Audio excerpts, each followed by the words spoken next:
Hey, Bruiser Buddies, this is Wrestling Nostalgia with Dave Dynasty. Before we dive into the episode, make sure you hit subscribe on the podcast platform you're listening on. Also, follow me on X at The Dave Dynasty and subscribe on YouTube by looking up Nostalgic Dave Dynasty. You can also buy one of my shirts at ProWrestlingTees.com/The Dave Dynasty. Now, enjoy the show. Welcome to 1 hour of the toughest, roughest wrestling you'll ever see. That's right, Dick the Bruiser said it all. The big question, have you got the endurance? Have you got the brains to get past the excellence of execution?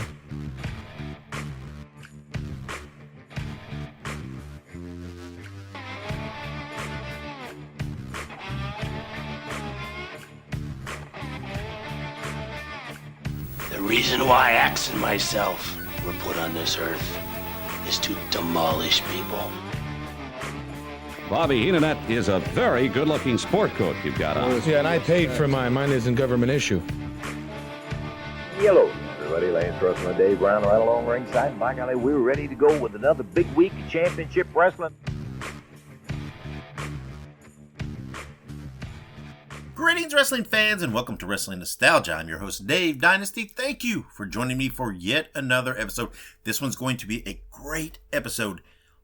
Today, my guest is Joe Smith. He is the son of the late Bulldog Don Kent.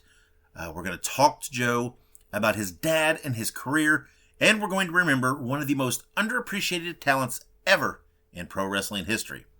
So let's take a quick break and get right to it. When I come back, I'll have that interview with Joe Smith. Filsinger Games is a tabletop cards and dice game company that has enjoyed success for over 3 decades. Their first game was Champions of the Galaxy and was released in 1986. Champions of the Galaxy is a tabletop game that features professional wrestling over 100 years in the future. Humans, aliens, and monsters battle in the Galactic Wrestling Federation for belts. Legends of Wrestling features officially licensed wrestling cards featuring stars like Ted DiBiase, Jimmy Snuka, Harley Race, and many, many more, including game sets for independent promotions. Each match takes place in real time. The action is fast and furious, and all the things that happen in pro wrestling, like cage matches, outside interference, 3-man tag matches, they also happen in the games. You have the opportunity to run your own wrestling promotion involving either real life stars or fictional characters of the future, or you can mix and match both. Visit filsingergames.com for more information and to order the games today.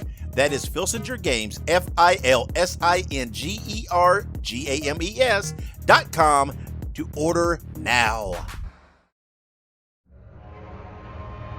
If you like horror movies, be sure to check out Dave Dynasty and Ike Isaacs on the Listen to Their Screams Horror Podcast. It is available on all podcast platforms and on social media at Listen to Screams. That is Listen, the number 2, and Screams.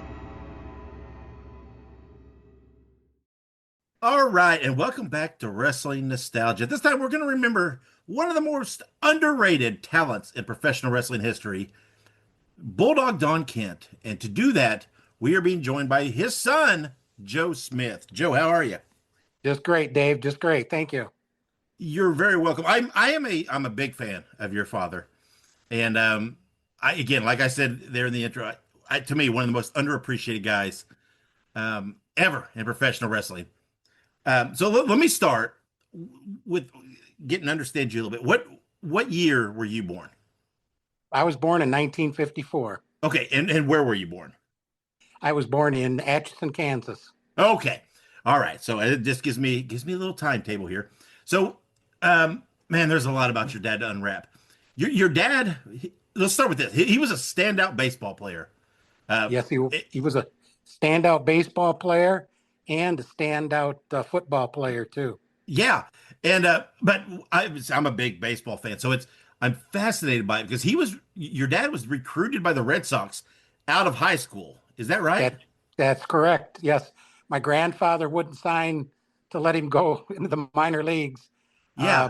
He wanted him to go to school, go to college.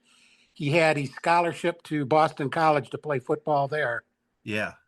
Yeah, and I think I mean, I would think context is key here because at that time it's not like Major League Baseball today. Coming out of high school, right? He wasn't coming out of high school. He wasn't guaranteed millions of dollars and his big signing bonus.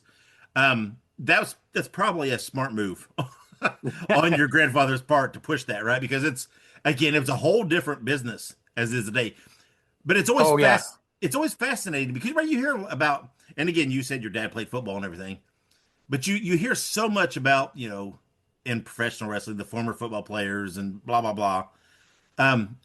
But I'm always, again, as a baseball fan, it's always fascinating to me with these guys that had these baseball careers. And I think was your dad a catcher? Is that what I remember? Yes, he was. Yeah, yes, he was. Right, makes sense. I mean that sounds right. I'm fascinated by that, right? Because my favorite American League team is the Red Sox. So I always think what if Don Kent had played for the Red Sox? But we probably wouldn't be having this talk. You're probably right. No, it'd probably be a different. Right. Yeah, probably a different podcast. But like you said, he went to college in Kansas.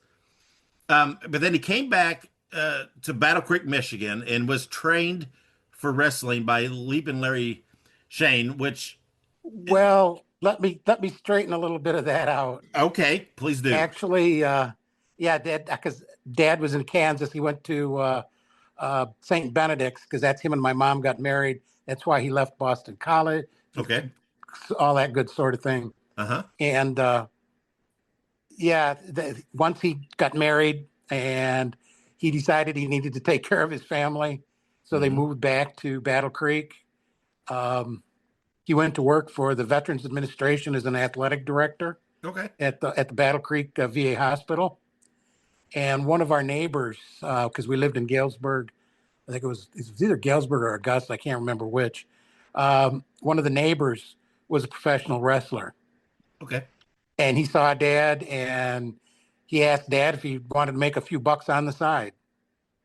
And of course he said, yeah, because, I think he was making like $40 a week as athletic director back in 55 or whatever, 56. Yeah.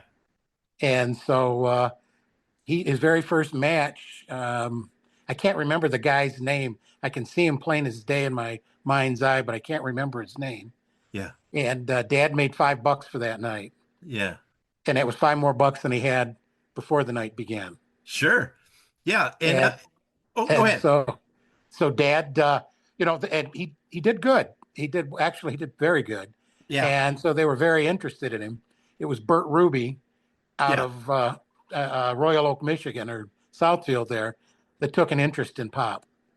And so it reached a point where Dad had to make a decision whether he was going to stay at the at the VA, or if he was going to try to do this wrestling thing. Yeah. And he decided he was going to, because Bert told him that he had talent. So that's how Dad got into it. That's how it all started. Yeah. And he was then trained by Leaping Larry Shane. Yeah. My sister and Larry taught us how to swim when we really? were 4 and 5 years old. How he did it, my mom had heart failure, is he showed us the stroke to use, and then he threw us in his pool. Well, that's how else do you learn, I guess, right? That's right. And Larry had all daughters. He had a bunch of daughters. Okay. So unfortunately, tragically, Larry was killed in a car accident a few years later. Yeah. And Larry Shane's one of those, right? Those names lost to time.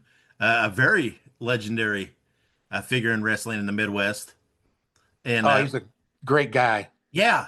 Yeah. And again, you mentioned, right, your dad making decisions based on his family. That's going to be a reoccurring theme for your dad. Yes. Right.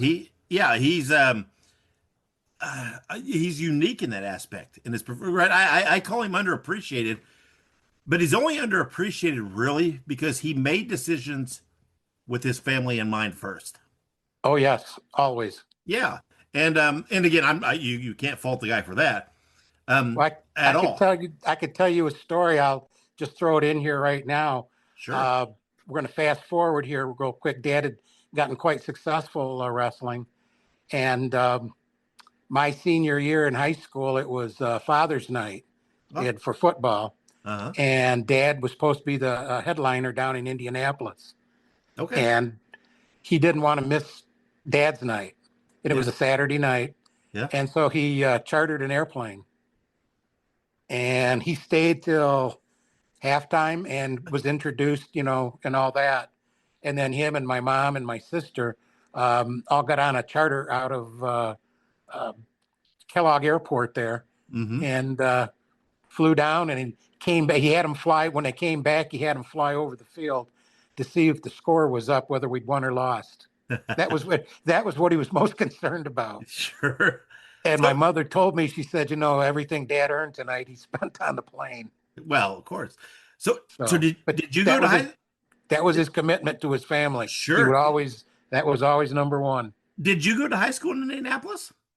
No, I went up in Battle Creek. Oh, okay, gotcha. So he was working in Indianapolis. Is that what you're saying? Yeah, he was flying down. He had to go down because he was the main event. Gotcha. Okay. And so he was going on last. So that was part of he got there just in time too. Sure. Yeah. And and I don't, people that don't, only know the modern style wrestling don't appreciate how big a star your father was in different territories. And he worked in Michigan, and that's where he really became a star first in the early 60s. Actually, no, he was up in Michigan, and he was jumping Joe Smith and leaping Larry Shane. Yeah. He went down to Nashville in the late 50s, to Nashville, Tennessee. Nick Goulas was the promoter there at the time. Yeah. And Nick, he met my dad.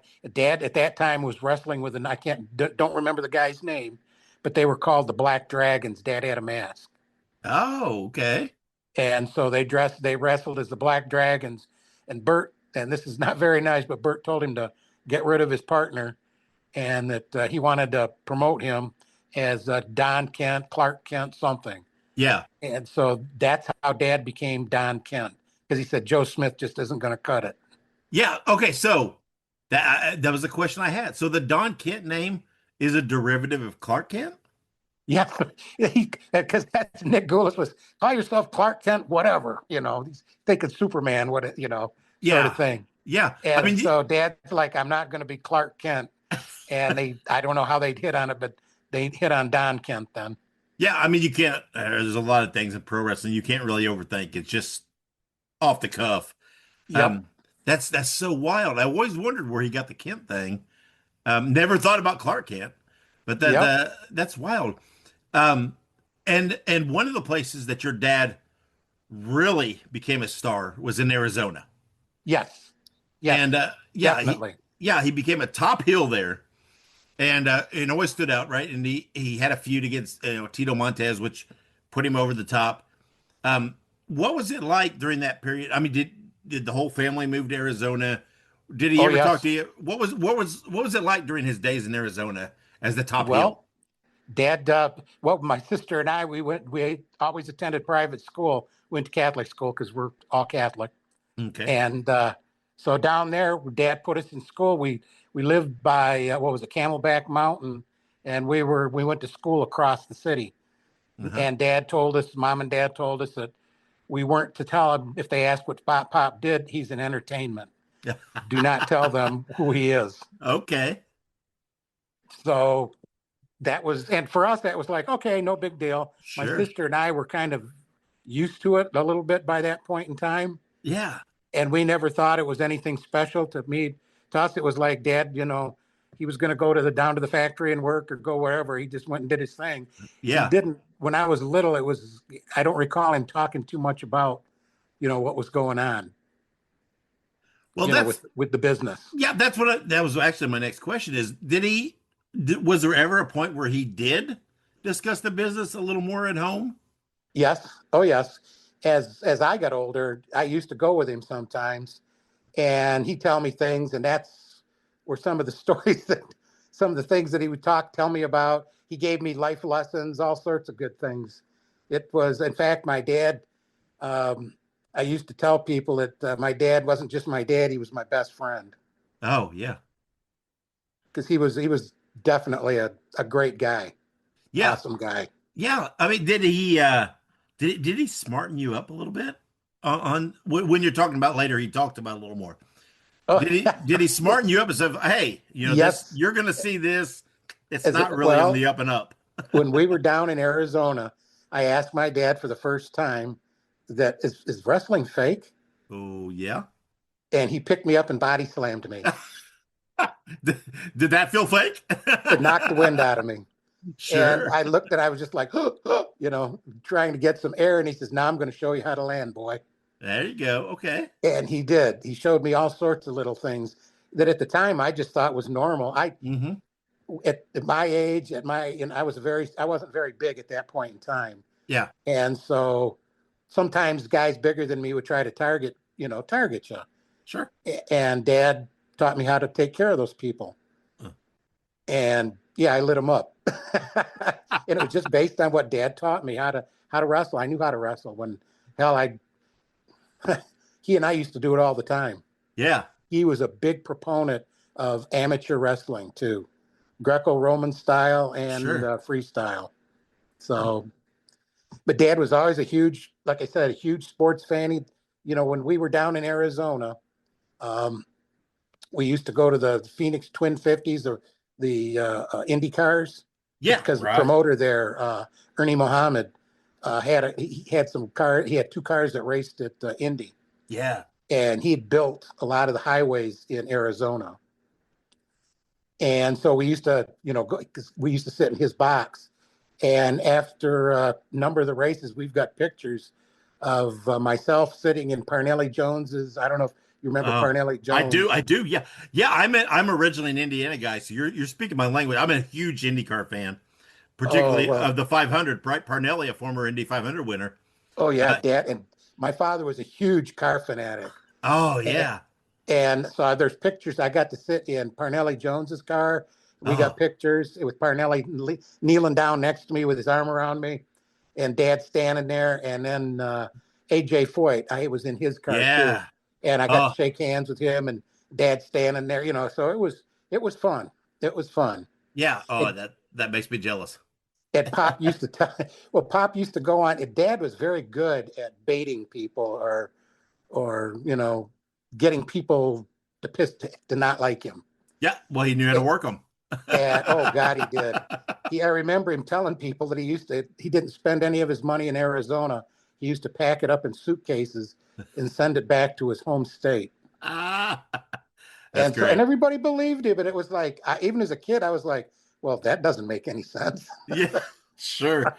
Yeah. So when did you start going to shows with your dad? Oh God, but back then, and when we were in Phoenix, we'd go to a lot of the shows with him. Ernie Mr. Muhammad also owned a roller derby team. And so we used to go there at times, my sister and I, because we got to skate on the bank track after the derby was over with. Yeah. And I fell in love with tamales at that point in time. Oh, that's another story. I love a good tamale. But yes. And so we went there. I got a particular story for you there. We were it was Saturday night or Friday night in Casa Grande, Arizona. And that was a weekly wrestling match, show, I should say. And I was back in the dressing room with Dad, and we were walking out to go to the car. My mom and sister were already in the car. And Dad and I walked out, and 2 guys were waiting for my dad. One guy had a sawed-off shotgun. Oh, no. Oh, yeah. And the guys confronted my dad, and I was like, I'm a little kid.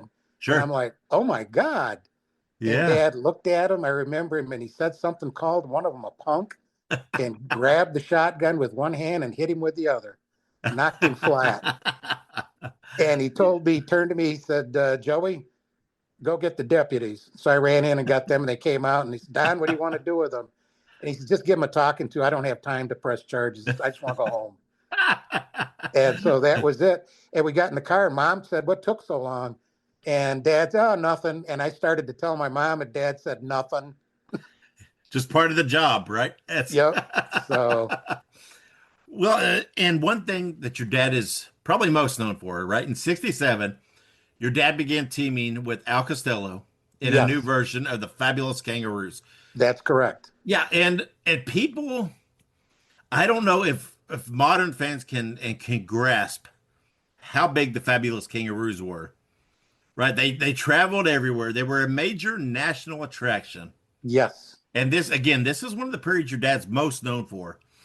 What was that like as your dad moved into this? Because that's a different level, right? Teaming with the Kangaroos, being this attraction that's going all over.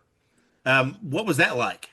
Oh, that was great. There, of course, the Kangaroos were heels too. Yeah. At that point in time. Previously, they hadn't been, but they were now. And people, they just hated them. And Dad at first wouldn't speak because he couldn't do the Australian dialect because he was born at Fort Benjamin Harrison in Indianapolis. Yeah. And Al could. And, so Al did a lot of the talking at first, and then Dad got involved with it, of course. And yeah, they sold out. Let me see. I think it was the Chicago Amphitheater. Mm-hmm. They set a record. They sold it out fast. That was the fastest it had been sold out. And at one point, they had the record for the fastest sellout at Madison Square Gardens. Yeah, absolutely. And a lot of what the Kangaroo people remember about the Kangaroos, right? The paper boomerangs. That kids, right? Those were Don Kent, right? Don Kent was printed on those. Yes, he was. That is so ahead of its time. We had crates of those at the house. And Dad used to get pissed at us because my friends would come over and we're down in the basement and we'd turn out all the lights and we'd have these wars and we'd grab these, the boomerangs, the paper boomerangs, cardboard. Yeah. Only we didn't throw them one at a time. We'd put like 15 of them together and throw them at one another. And so he'd get pissed because, hey, God damn it, that's not what I got them for. Yes. And so you're playing with money there, right? Yeah. And he was more concerned with you better clean them up and you better put them back where they were and that sort of thing. See, that's what's funny about the situation, right? A lot of us view Don Kent in one light, but you view Don Kent as Dad.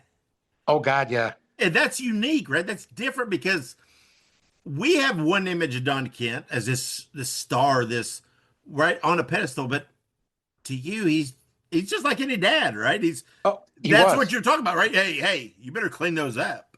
Yep. Oh God, he got my mom pissed because he used to practice. He used to throw fire, but he didn't do it in Michigan because the Sheik did that too. Right. Yeah. And so Dad, he was practicing. He burned up the curtains in one of the basement windows, and my mother told him, "No more. You don't get to play with it downstairs." Okay. So your dad was practicing throwing fire at home. Yes. And I saw I knew exactly how he did it. I went with him and my uncle to Colon, Michigan. Sure. That's where the used to be the magic capital. Right. To get the flash paper. Yeah.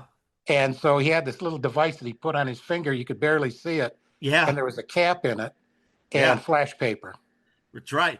That's funny because my father-in-law, he's no longer with us, but he was a magician. And he owned a magic shop. And it's funny, a lot of those, that connection to wrestling with the flash papers. I saw, from his side with the flash paper in one vein and knew it from wrestling from a different. And it was unique, right, to see that. And it's funny because back in the day, right, you didn't know. People didn't know what flash paper was. Oh, God, no. Yeah. Well, before Dad became one of the Kangaroos, back when he was in his journeyman days, you got paid extra to bleed. If you bled that night, you got $10 extra. And so Dad had this, it was black electric tape that he'd wear around his fingers. It blended. I don't know how in the hell he did it, but you didn't notice it. And he had a razor blade in there with just a corner sticking out. Sure. And he'd nick the guy and then hit him and it would explode. Well, same for him. He'd nick himself sometimes just to, get it going. And the Sheik, if you ever checked his forehead out, you could see the cross hatching on his forehead where he'd been cut so many times. Yeah. Well, and speaking of Sheik, right? Don, your dad, right? Obviously, there's a lot of connection with the Sheik, right? Your dad's in the Kangaroos, right? Costello gets hurt, has to take some recovery time. Your dad, right, kind of goes solo. He's wrestling in Mid-America, but he ends up becoming a major star in Detroit. And Yep. And obviously when you think Detroit, you think the Sheik. And the Sheik's known for maintaining that character. Oh Uh, yeah. did he ever talk with you or at home about Ed Farhat, the Sheik? I lived at the Sheik's house for the first 6 months I was going to school at Michigan State. Seriously, the Sheik Mansion. Yes. Really? Tell us about that. So you're in Detroit. What are you guys looking for a place on your own, or what's going on? No, I was in school. I was in college. Uh-huh. And Oh, I got you. Okay. And so I was going to Michigan State. That's where I Gotcha. graduated from. All right. And the Sheik, we went up to see the Sheik because dad was the booker and the Sheik was the promoter for the territory. Right. And so we're up there, and dad says, "Hey, he's coming up to school. You got anybody you can get him a job with?" And so I went to work for one of the Sheik's relatives as a bouncer in one of the bars downtown. It was owned by the Johns family, the Josephs and the Johns. And they were all cousins of the Farhats. Gotcha. And so I ended up getting an apartment in Williamston. But before that, I had to have some place to stay. So I stayed at the Sheik's house. And it was a madhouse, of course. Yeah. But did he maintain that character around you even at home? No. Oh, God, okay. no. Didn't worry about that. Okay. No. When dad said, you can find him a job or something, he goes, "Why didn't he sell dope like all the other kids?" And he goes, He does. He's just not good at it. And I'm like, I looked at him. I said, "I'm sitting right here, Dad. Jesus." And him and the Sheik just looked at me and laughed. Yeah. Okay. So that's wild. So you went to Michigan State, graduated from Michigan State, and for your first 6 months in Michigan, back in Michigan, you lived with the Sheik at that mansion. Yeah, well, roughly 6 months. It might have been 5. Roughly. Right. Yeah, I mean that house is, it's legendary within wrestling, right? Because well, the Sheik used to have that damn purple limo too. Yeah. Right. Yeah. The Sheik, he knew how to enjoy himself, I guess. Right. Yeah. Oh, yeah. Well, like you said, he liked to maintain his character. Right. Yeah. I don't know if you know this or not, but the Sheik was Catholic. No, I guess I didn't really know that. Yeah. He's Syrian. And he was also real good friends with Malcolm X. Really? Yeah. Malcolm X was from Lansing. Yeah. Okay. And the Sheik knew him back when they were kids. That's nuts. Really? Yep. So when you're living with the Sheik, right, and he's letting you know Ed Farhat, right, the non-character guy. Did he ever say anything to you about maintaining the character? No. No, didn't even worry about it. Nope. Oh God, no. Well, I knew his son was living there too, Captain Eddie. Yeah. That's a character. So, yep. Yeah. So what about what time period is this when you're living there? I'm sorry, what? What time period is it when you're living with the Sheik and going to college? Oh God, this would have been 1978. Okay, gotcha. All right, so big time wrestling in Detroit, that's a big deal at that time. Oh God, yes. It was huge. The Sheik was he was Detroit. I mean, at that time, and during that period, your dad's huge in Detroit. Yep. Like I said, the Sheik and him were very.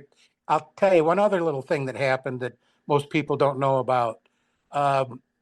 My school, I went, of course, Catholic school again, and they put on a wrestling match. The Sheik came. It was at the Battle Creek St. Philip Gymnasium. Okay. And there was Bull Curry and Flying Fred Curry. Yeah. And there was the Sheik and my dad.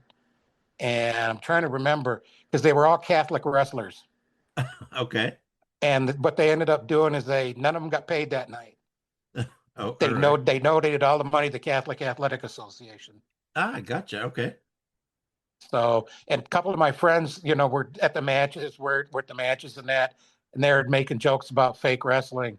And Bull Curry was swinging this chain with a padlock on it, and he cranked his son in the head with it. And you heard this big old crack, and all this blood came out, and these guys almost shit themselves. Yeah. They went, "Oh my God, that's real." And I said, "Yeah, that's real." I just didn't tell them that normally that doesn't happen, but yeah. Well, and another place your dad's really known for, right? Because he did tours there with the Kangaroos. Yep. But later he became a big solo star and actually booked there was Puerto Rico. Yes. Yes, he was down in Puerto Rico for a long. In fact, him and my mom had a condo down there in San Juan. Okay. Yeah. Well, Puerto Rico's a really rabid fan base and very different, right? There's lots of whatever, batteries piss being thrown. They're very enthusiastic fans. Oh God, yes. Yeah.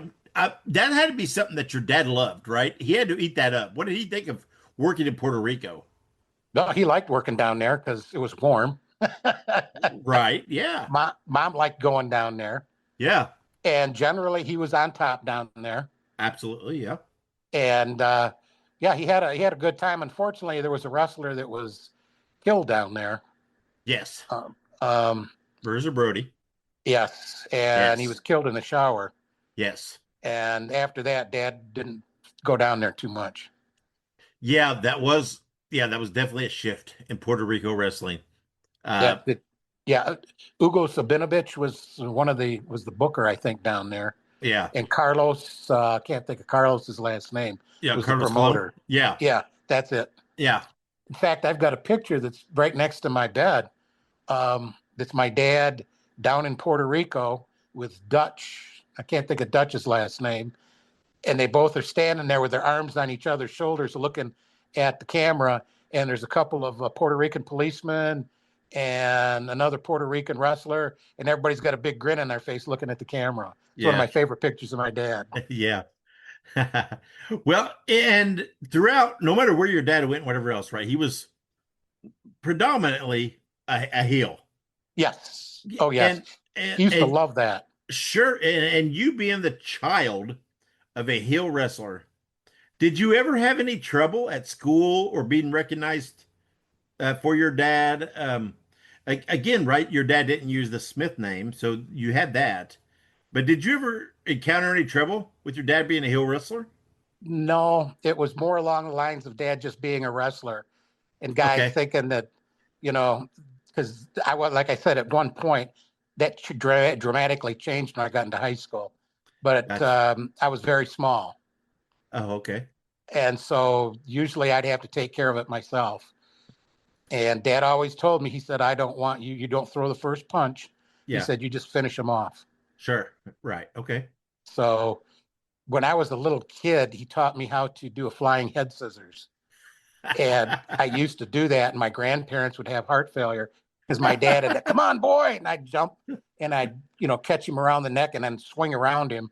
And my grandparents, of course, would freak out. And my mother, "Why do you do that?" And Dad's like, "Ha, ha, ha." Yeah. And Dad and I, from the time I was like 5th, 6th grade till all the way through high school, and even after when I was going to college, he and I, if I was home or he was home and we both walked into a room together, we'd just fly at one another and start wrestling. My mother used to get madder than hell about it. That's great. But that was, he, like I said, he taught me a lot. He taught me a lot. Yeah.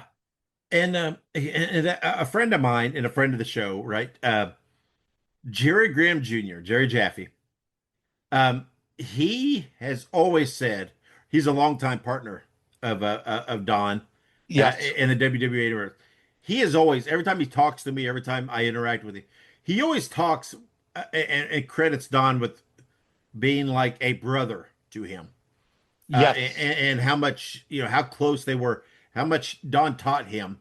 And Jerry Graham. That's right. And he always, I talk to him every week, and he almost always brings him up about how much he misses Don and how close him and Don was. That is so nice to hear. Yeah. My dad used to get corned beef from him.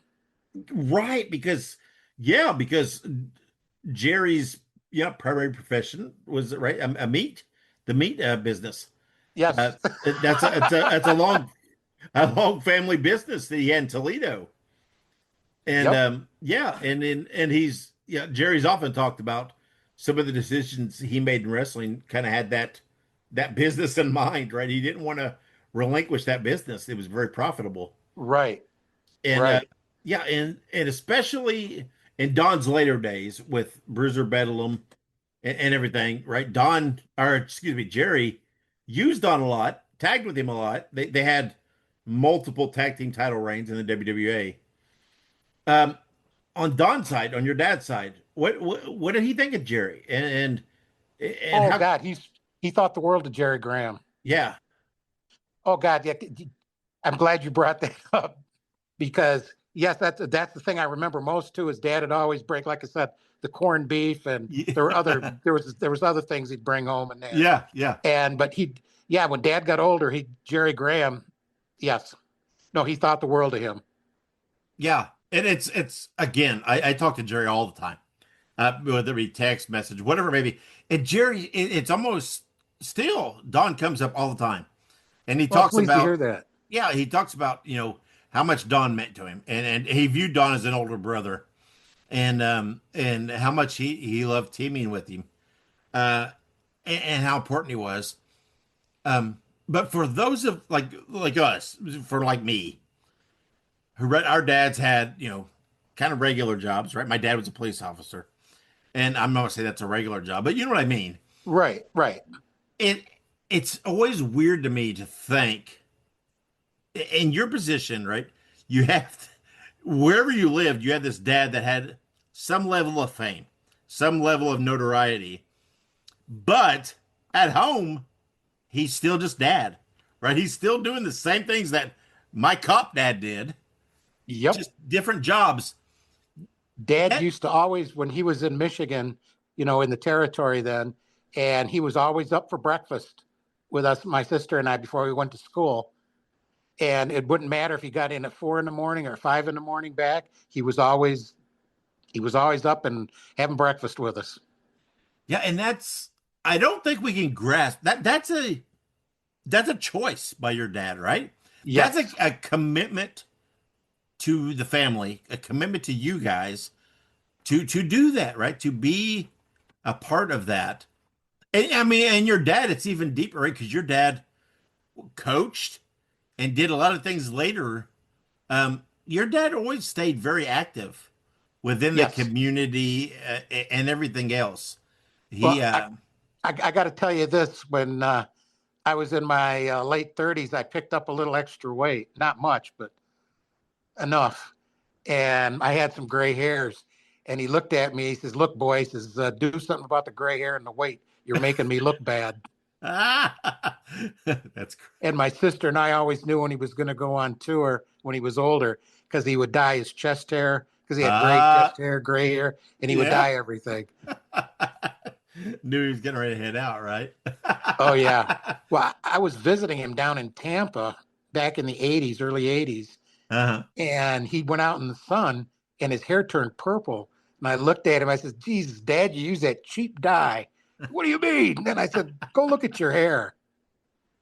And he was all pissed off, of course. He got to take it care of. But yeah. But he was never impressed with himself being, a wrestler or a star or whatever. We'd go to the Michigan State football games, and this is something that I tell the story. I've told this story 1,000 times about Dad.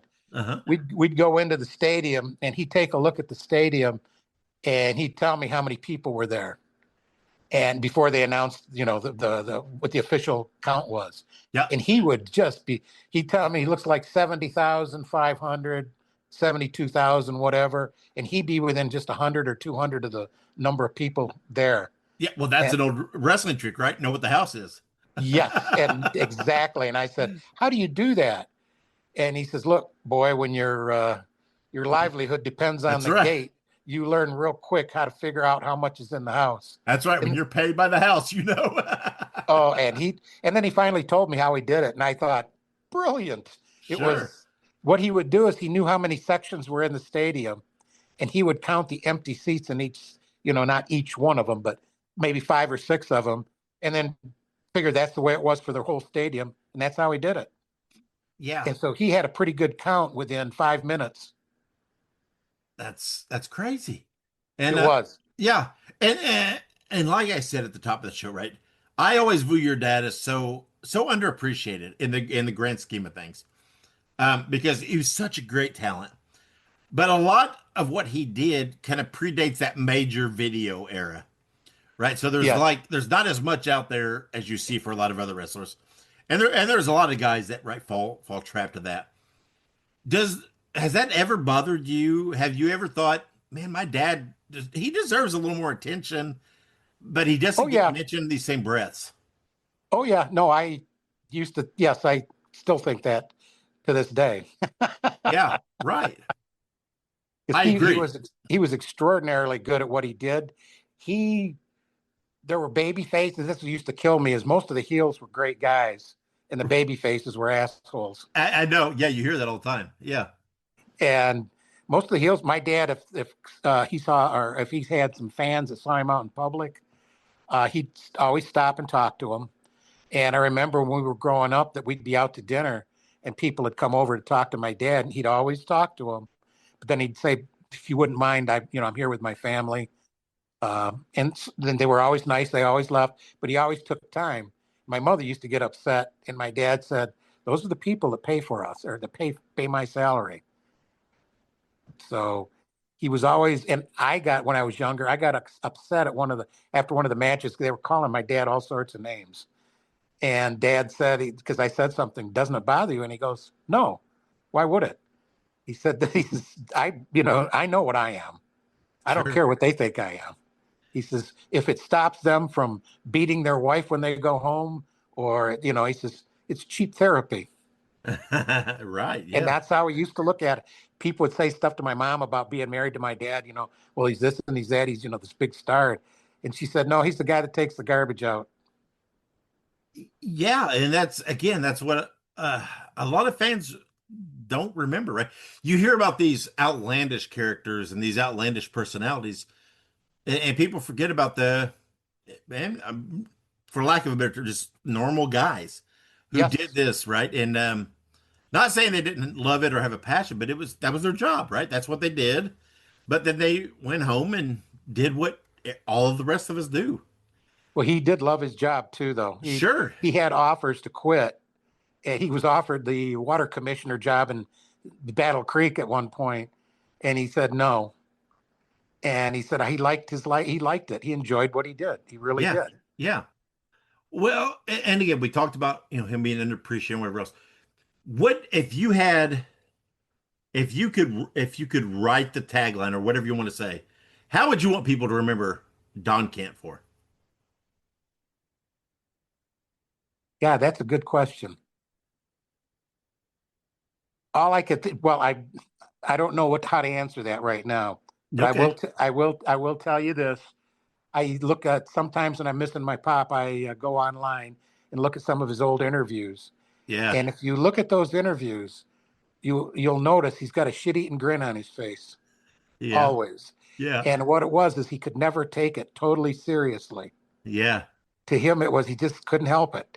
Yeah. So and he'd almost have this like a maniacal look on his face, but it was him trying not to laugh. Sure. Yeah. So he could talk a Blue Street. Oh, I got to tell you one more. Yeah. They were up in Canada, and this was back in the 70s. I think Life magazine was still around.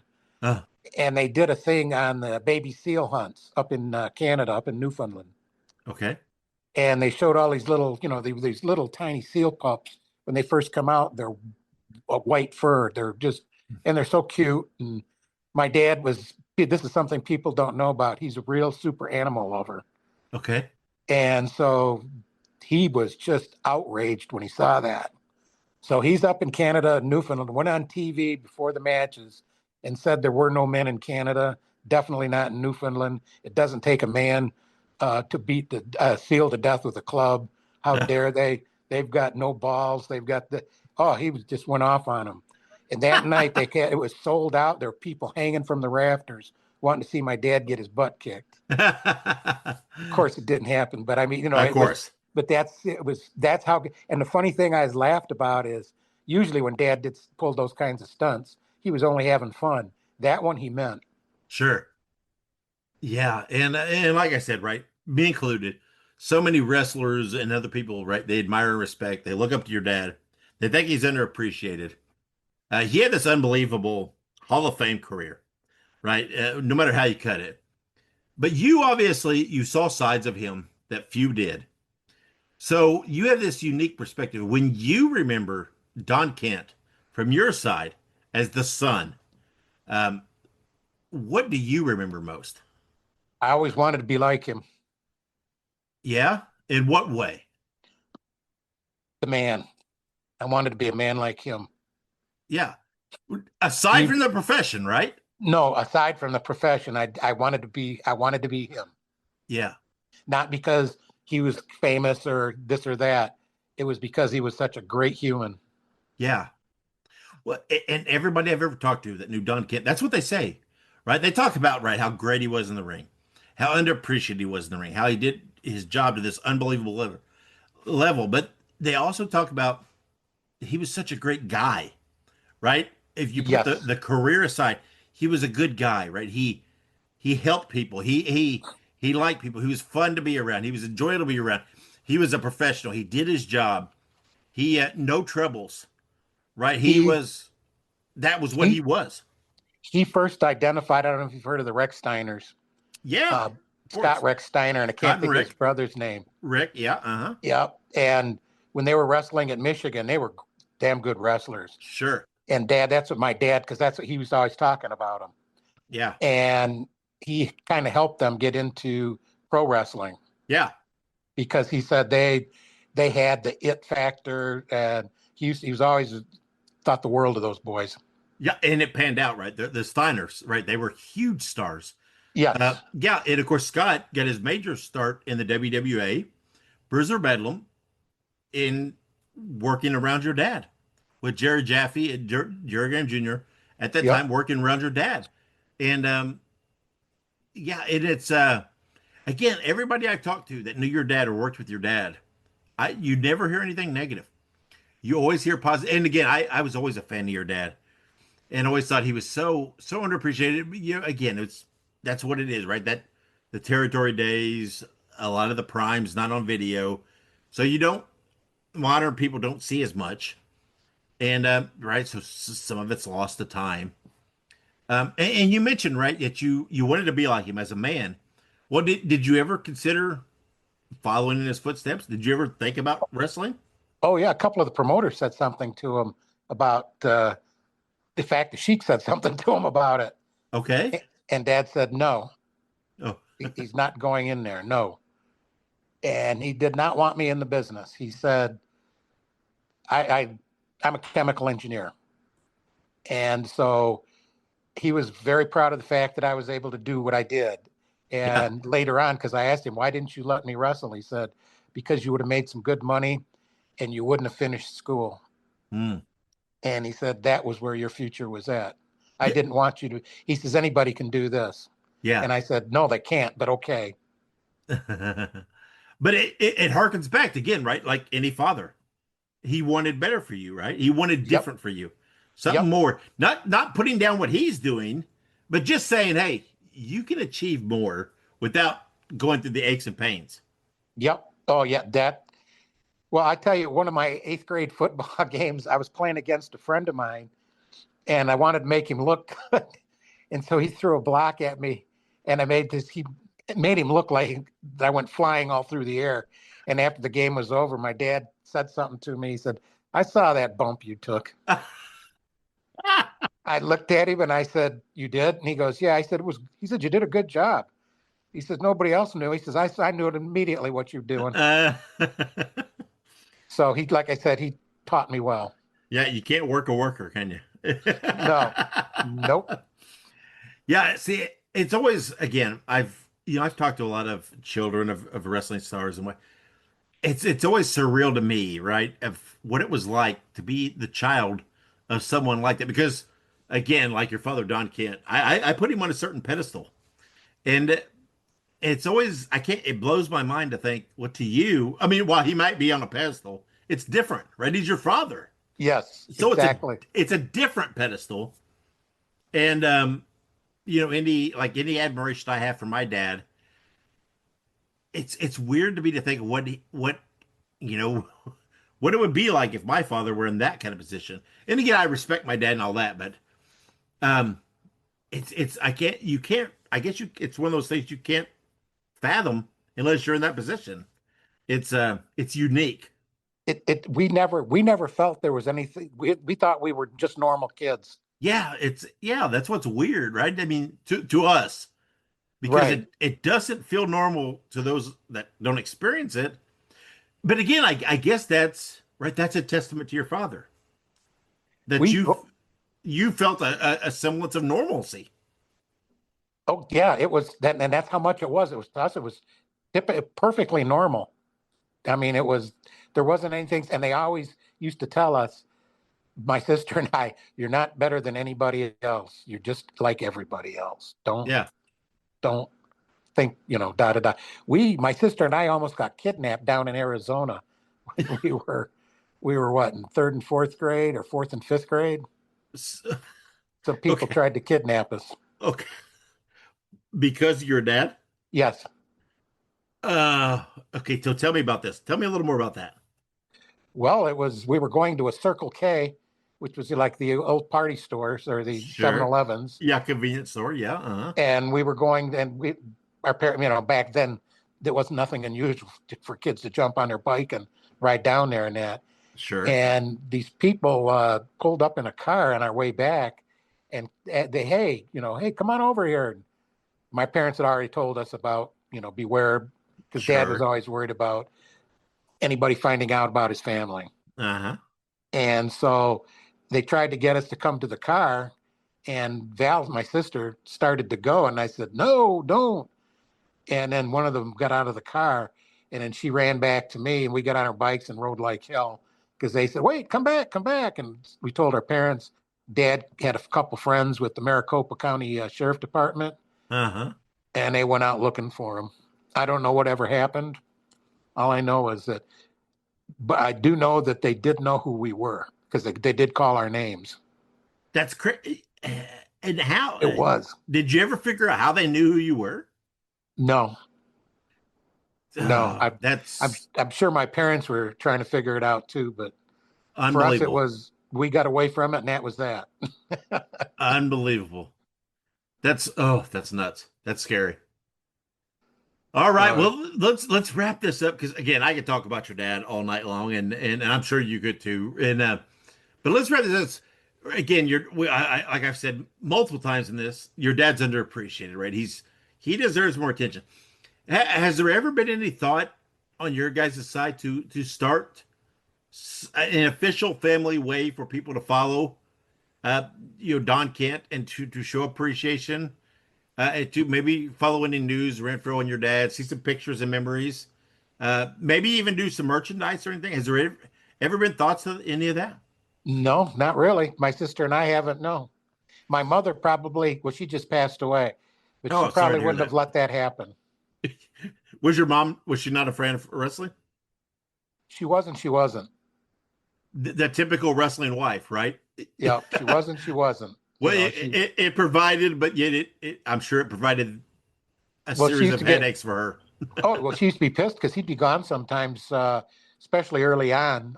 For 8 months at a time. Yep. So it's like being a single mom, right?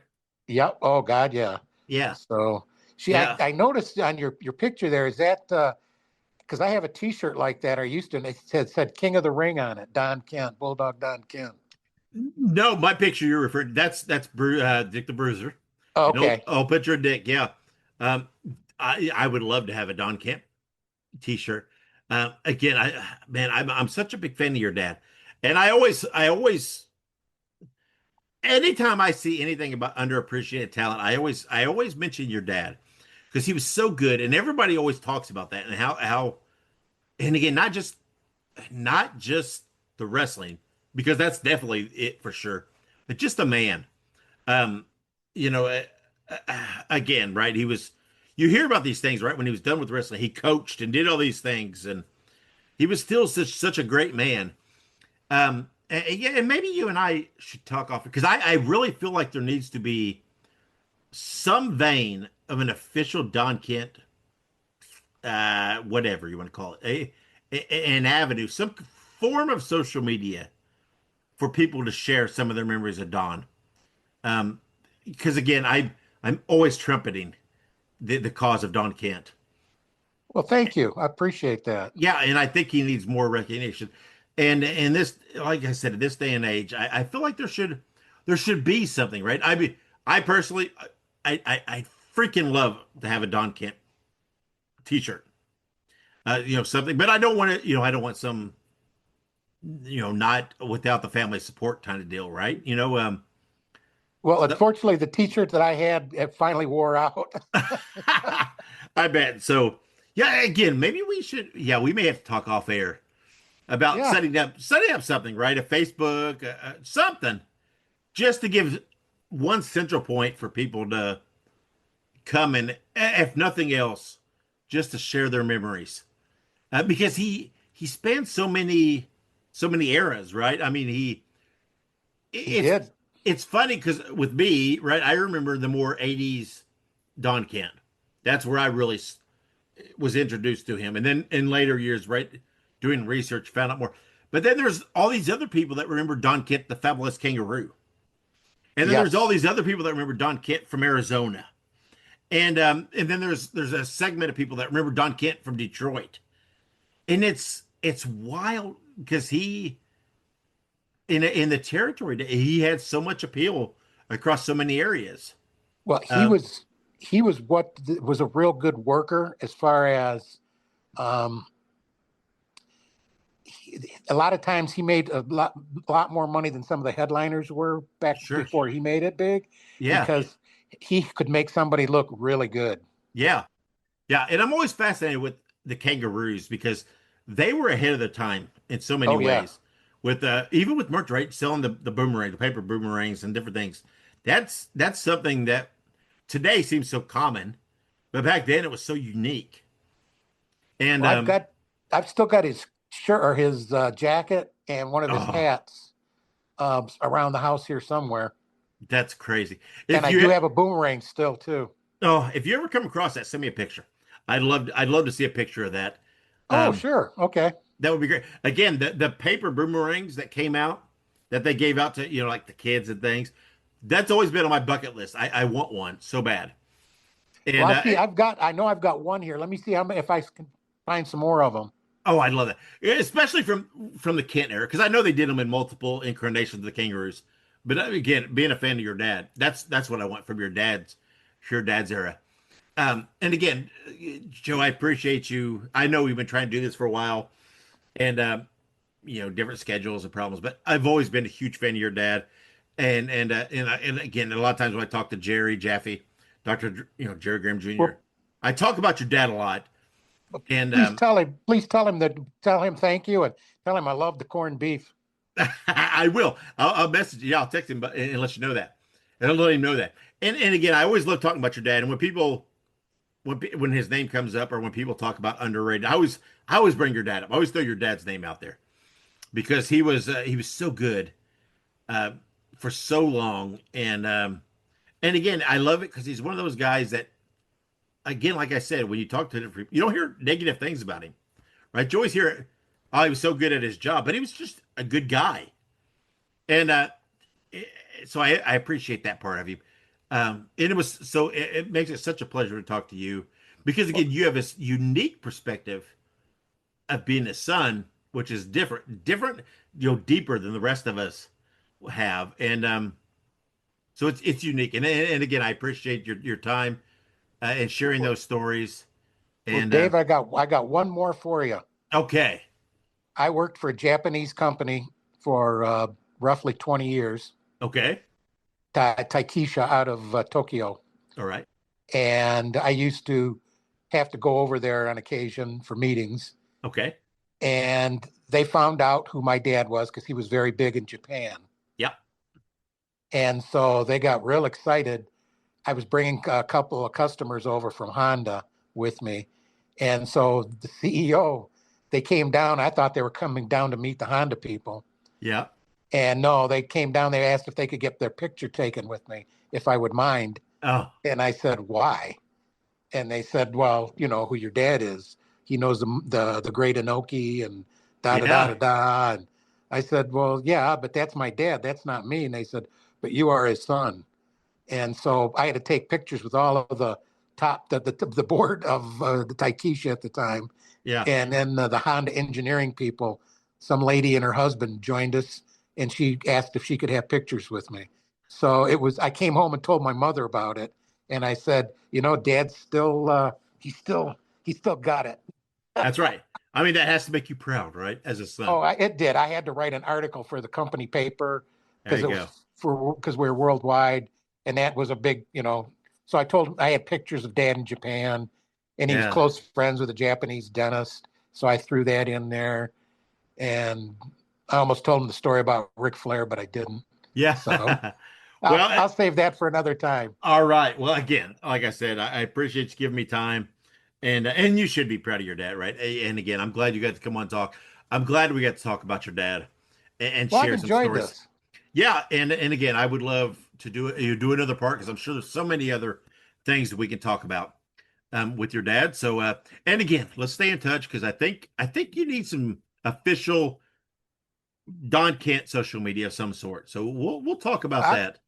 Okay, I agree with you on that. I kind of like that. I do too. I'm going to look around the house here and see if I can dig up some of the other stuff. Again, I'd love that. Yeah, I'd love to see some of that. So, yeah, let's stay in touch. Let's see what we can do to expand the exposure of Bulldog Don Kent.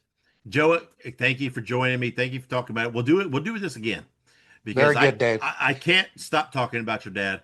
Tell Mr. Jaffe I said hello too. I definitely will. We never met, but I'm sure he knows who I am. I'm sure he does. Yeah. So again, thank you for your time, Joe, and stay in touch. We'll do this again. Thank you, Dave. And no problem. I enjoyed it. Thank you. Yeah. All right. Thank you, sir. Available on all streaming platforms. It's professional wrestling's greatest, largest, privately owned wrestling library. All the classic hits, flips, slams, and pins of yesteryear are on one place. It's Ultimate Classic Wrestling. Check out the Nature Boy Ric Flair, Hulk Hogan, Mr. USA Tony Atlas, Tito Santana, Rick Martel, a who's who of professional wrestling's greatest spotlight stars ever to grace the squared circle, all in one place. Grab the best seat in the house for memories and mayhem on Ultimate Classic Wrestling. Hey guys, Ray Russell here. Lots of new stuff happening here at WrestleCopia. If you haven't checked out our website at rasslepod.com, it's a great way to keep up with the latest episodes of all of your favorite Copia programming, from the Wrestling Memory Grenade to Regional Wrestling with the Territory Talk, the Wrestling Stoop with the legendary Bob Roop, and of course all of those programs also available at your favorite podcast streaming platforms. And if you want to stay up to date with everything going on in the Copia world, all the latest news, random thoughts, fun videos, pictures, and more, make sure to join the more than 33,000 followers over at facebook.com/Wrestling Grenade. Don't be left out. And last but definitely not least, it's what keeps the entire machine going. I'm talking about patreon.com/WrestleCopia. We appreciate your support in helping us pay the bills to keep the WrestleCopia podcast network running and enabling us to continue to bring you all the quality programming that we offer. All right, and thank you to Joe for coming on and talking about Bulldog Don Kent. We'll have Joe back on the show in the future because I can't get enough of talking about Don Kent. Hey guys, make sure you follow me on social media. I'm on pretty much all the platforms. Just look up Nostalgic Dave Dynasty or at the Dave Dynasty and you can find me. Also, be sure to subscribe to me on YouTube for lots of classic wrestling content, plus all of my various podcasts. And speaking of podcasts, go check out all of the other WrestleCopia Network podcasts. You can find the individual shows on your favorite podcast platforms, or you can visit WrestleCopia.com. Also, be sure to check out my friends at the Ultimate Classic Wrestling Library.